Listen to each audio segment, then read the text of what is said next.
is LaShonda Dunn from the Party Palace.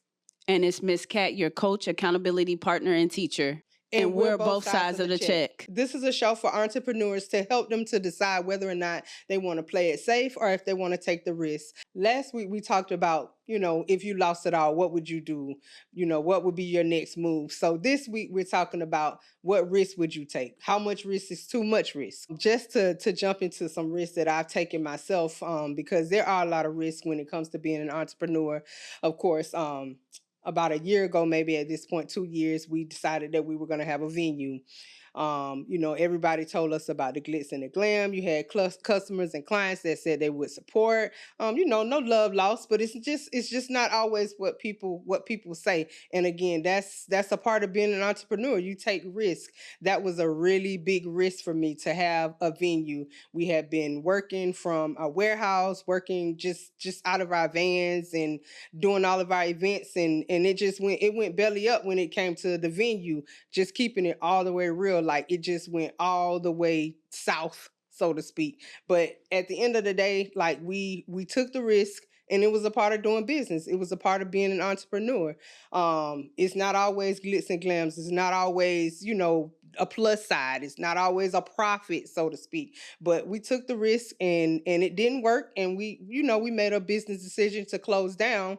That was just one of the risks that we taken. Actually, that was the biggest risk. The biggest risk that we took, that was the most rewarding, is when we moved to Texas from Florida. Like that was the biggest risk. Like it took faith.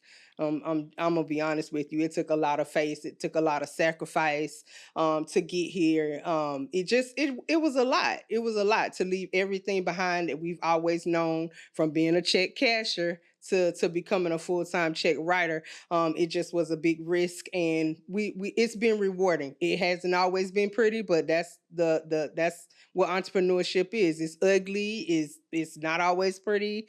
It's not always right, and it's not always wrong either. Well, we've heard quite a bit about me, but I want to take some time out and just find out from my girl, like what risks have you taken? Like what's been your biggest risk, whether it's been good or bad? What risk would you say has been the most rewarding as well? Make sure you let us know what's the biggest reward for you, because of course we want them to know that it is, it's some good things going on. It's not always bad. So for me, I just think that the risk was being an entrepreneur, period. You know what I mean? Like just deciding that no longer would I have the cushion or, the backup of a 9-to-5. So when I decided 10 years ago to become an entrepreneur, I did that 10 toes down, full-fledged.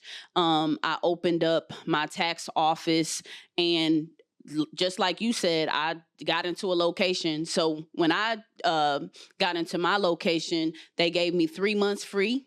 And then from there, it was like, it's time to pay this bill. And, keep in mind that like a lot of people don't really think about the fact that when you have a brick and mortar location, you still have to pay for your house. You know what I'm saying? So now you have a house and this other, bill that you have to pay. And a lot of us, especially if we just diving in, 10 toes down, we're not ready for that. It's like a culture shock. So for me, I think getting into that brick and mortar location was, one of my biggest risks, to date.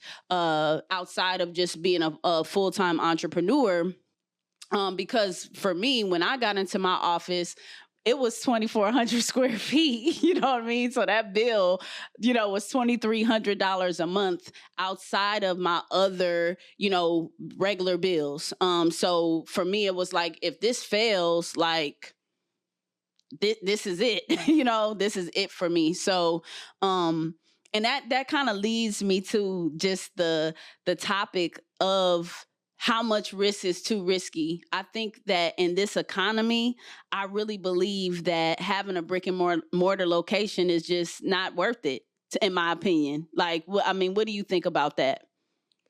I think that anything at this point is a risk. Mm-hmm. Now, what size risk? That's something totally different. But I honestly feel like, everything is a risk, because there's no guarantee. You don't know if it's going to bring profit or if it's going to create loss. So everything is a risk. I guess for me, like, I'm a coach and mentor to like many tax professionals. And I don't know why, but for whatever strange reason, they feel like when they get a location that just solidifies that they're like this boss, or, like, I think for most people, you know what I'm saying? Now, if you're getting a location because you genuinely serve a type of clientele that they have to come in and do business, I get it. But most people, in my opinion, get a location because it makes them feel like, now I done made it. Yeah, I get where you're going with that too. When I see people with a location, it just makes me feel like your profit goes down. Because you have to charge more for your service at that point, because now you have another bill. Like you said, you still got your own bills at home plus the bills from the location. So it's a risk. It's a very big risk. Like, I mean, it's a big risk. That's the bottom of the line. Like, it's a big risk because you can't always say for sure that you're gonna make enough money to cover all of those bills. And no matter what goes on, the landlord want that money. No, for real. And the landlord want that money. Like, and like I said, with most people, they really believe like, oh, now I'm a boss. You know what I'm saying? But I'm gonna be honest, like, I made more money like after I shut my location down. That's when and not only just due to the fact, obviously, because I was paying like $2,400 a month, you know what I'm saying, for my location, right?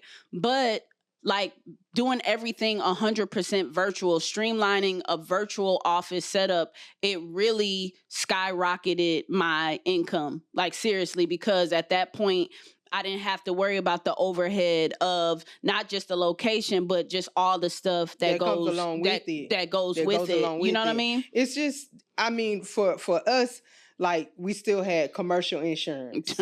We still on both vehicle and the building. The building, yep. So, I mean, that's a lot of things. That's one thing that people don't realize. The utilities. Like, and it's double what you pay at home. You know, it's double what you pay at home. So it's a lot of hidden costs that people don't think about when they say, oh, I make this amount of money so I can afford to do X, Y, and Z. But what if you don't make that amount of money?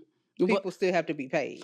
But I do have I gotta put the devil's advocate on this.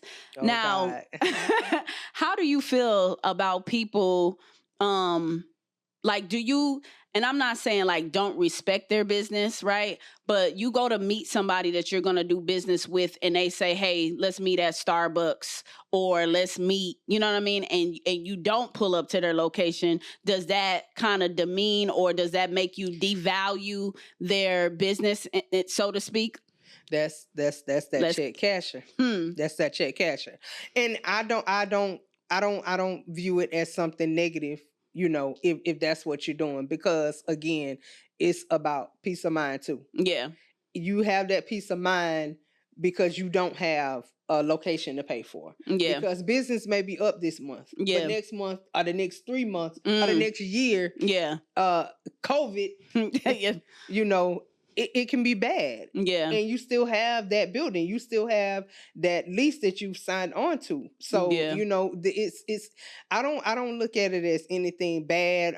As long as they're meeting in a safe location, you know, I definitely say tell people beforehand that, you know, you're gonna meet them at a public place. But I don't look at that as something bad, because, you know, anybody can go and get a building, but can you keep it?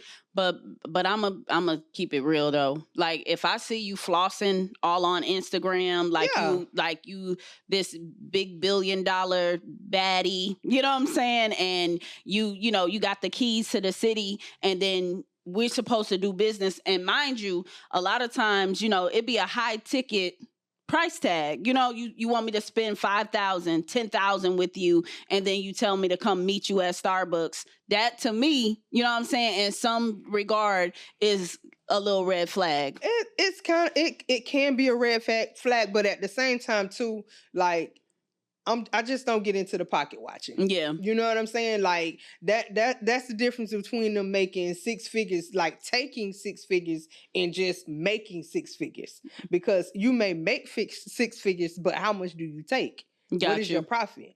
So, I mean, with the way the economy is now, I got respect for whoever does whatever they need to do to use good sense, so to speak, to keep their business going. Because again, it's not easy. It's not easy being an entrepreneur. It's not easy being a check writer. It's something that you have to, you have to really be disciplined and structure yourself and stuff like that. You can't just say, oh, I'm going to have a building because it looks good to other people. Facts. We have a lot of people right now filling out bankruptcy papers right now because they want to look good to other people. Facts. And so is it safe to say, in your opinion, that, and let me not even say that. Let me ask you, so in this economy where we are right now, we're talking about getting a brick and mortar location because right now we are talking about both sides of the check. Okay. And I think that this is a very important topic that people, when they're thinking about becoming an entrepreneur, you know what I'm saying? That's something that they really need to consider. So in your opinion, what do you think is the right time or the appropriate time to go get a brick and mortar location? I honestly, I don't think it's ever a time where you have to have a location, because if you know anything about stimulating the economy and just supporting other people, somebody else could have a space that you can use. You know what I mean? Like it can be worked around. Like that doesn't define you as being a good or bad business owner, in my opinion. So it's no good time. I think do what's best for you and your business at that particular time. Like don't base it off of what other people think, or it's hard to say because the economy is up and down. And I know it sounds like I beat a dead horse when it comes to the economy, but if you're thinking about being an entrepreneur, like you better be thinking about the economy. Like seriously, it's just something to think about. It really is. Like and like you said, you could have your location be doing good, like the money is flowing, and then you go 3-4 months at zero. Boom. Then what? Like, you know what I'm saying? So at the end of the day, like when you are budgeting, for that location, if you can't like hold it down for months at a time, if you have a dry spell, if something happened, then that's something that you really need to consider. And like Sean said, it's so many other ways. I think that actually after the pandemic, it really made us realize like, like a virtual office setup is totally attainable. You know what I mean? Like totally attainable. And that's why I think, like you said, when is a good time? Like it's no such thing as a good time because there's so many alternatives. It's just so many alternatives now. When you're in business for yourself, you don't have to weigh the burden of everything at this point. You don't have to weigh the burden of everything. And then on top of that, like we're not old school no more. Like technology has changed. Yeah. Like, back in the day, you had to have a location. You had to, whatever. But like at this time, that now that we have technology, we have CRM systems, we have, ways that you can get booked online, pay on right online. Right. I think that the trajectory of that has definitely changed for sure. For sure. Like it's just, I mean, I just don't think that you have to have a location to say I made it. Yeah. A location does not mean that you made it. So it is definitely, safe to say after this conversation that, you just got to do what's best for you. It's really no right or wrong answer, when it comes to getting a location, in entrepreneurship, especially in this, economy. Yeah, I have to agree with you on that. I think that, just playing it safe, doing what's best for you in your business, I think that's best. Like learn yourself. Yeah. Don't worry about what other people are doing, what they're doing. Drown out the noise and let's just keep it cute. And to be honest, like we, said last time, and I'll bring this back, the peace of mind, so I know that for me, when I was in my location, sometimes it's like, do I pay my rent at the house or do I pay this rent? You know what I mean? And so, not having the peace of mind, trying to figure it out month after month just so you could be like, yeah, I got a location. I'm a boss now. You know what I'm saying? Like that peace of mind is definitely, it's not priceless. You know what I mean? Not in that situation. Not in that situation, You know what I mean? no. But most importantly, like we mentioned, whatever peace looks like for you, for sure, that's what you follow. Because at the end of the day, that's what's gonna matter. Your peace. Trust me, as an entrepreneur, that's what's important, your peace. So all in all, I just hope this conversation was helpful to somebody out there who is, trying to decide, which way they want to go, in this journey. And again, my name is Miss Cat. I'm your coach, accountability partner, and teacher. And I'm LiShon the Don from the Party Palace. We're coming live from both sides of the check. We'll catch you next week.